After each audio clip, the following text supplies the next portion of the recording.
So I could never imagine that in a few years, women all over the world would be bullied, coerced, and threatened into going along with using the language of female erasure. As I explained in the first section of the class, terms like pregnant people, birthing persons, cervix haver, uterus owner, and other dehumanizing, degrading language is being institutionalized in medical settings and widely used throughout the public.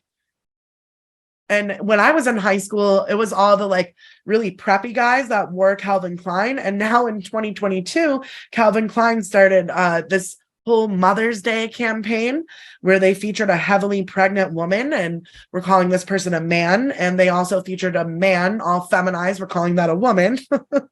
So this is what the evolution of female erasure looks like.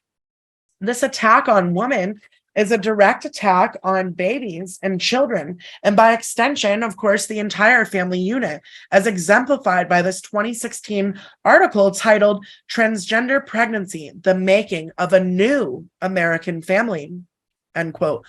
Now, trans-identified female activists have taken to saying that it's important to stop automatically linking pregnancy with being a woman.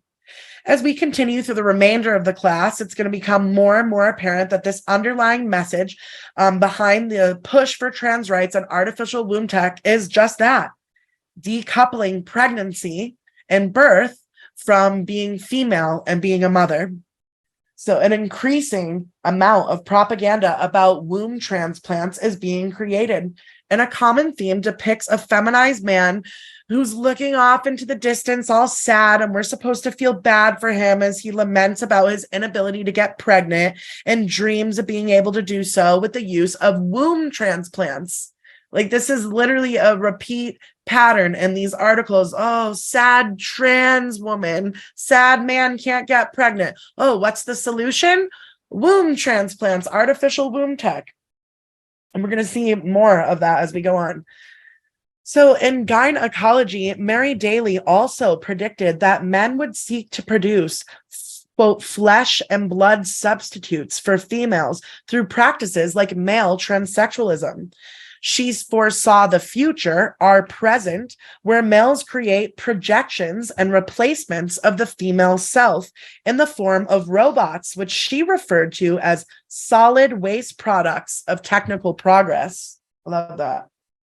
So thousands of years of male programming has failed to yield a completely compliant, obedient population of females happy to be reduced to non-thinking sex objects that cook, clean, and produce babies. Therefore, some men have taken it upon themselves to pursue what they call the next best thing. They're attempting to turn myth and fantasy into reality by creating Franken offspring, artificial humanoid life forms, and simultaneously feminizing them, personifying them as females, which can be completely contained, controlled, and programmed by their male creators.